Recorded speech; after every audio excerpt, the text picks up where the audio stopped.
হ্যাঁ গাইস, সকালবেলা যেই রকমের বৃষ্টি পড়তেছে তা আমার আবার খিচুড়ি খাইতে ইচ্ছা করতেছে। সবাই খিচুড়ি খাইতেছে, আমার হাতে একটু সময় ছিল না। তো আমার বাসায় গতকালকে মুরগি রান্না করা ছিল, সে ঝুল দিয়ে খিচুড়ি রান্না করে ফেললাম। তো কি খিচুড়ি রান্না করলাম সেটাই আপনাদের সাথে শেয়ার করব।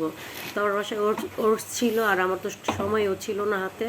তো ওটস দিয়ে আর মুরগির রান্নার তরকারি দিয়ে তারপরে সুন্দরভাবে খিচুড়ি রান্না করে ফেলছে। এত মজা হয়েছিল গাইস, বলার বাইরে। তো আবার লাস্টে একটু ঘি দিয়ে দিলাম। ঘি দিলে তো সবাই একদম খাইতে এত সুন্দর ঘ্রাণ, আর খুবই মজা হয়েছিল, খুবই মজা হয়েছিল। তারপর সাথে ছিল চা।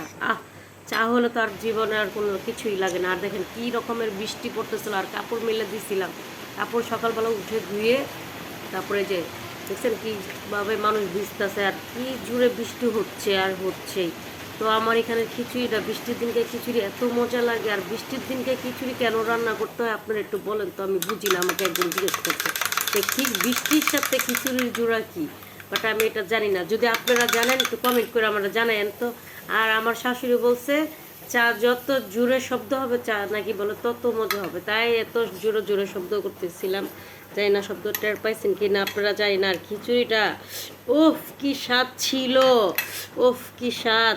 ওটসের খিচুড়ি রান্না করে ফেলছি এই মুরগির মাংসের ঝোল টোল দিয়ে। এখানে একটু মাংস ছিল, 2টা আলু ছিল। এত মজা হয়েছে, এত মজা হয়েছে গাইজ, বলার বাইরে। তো আজ এই পর্যন্ত শেষ করলাম। Bye bye, tata.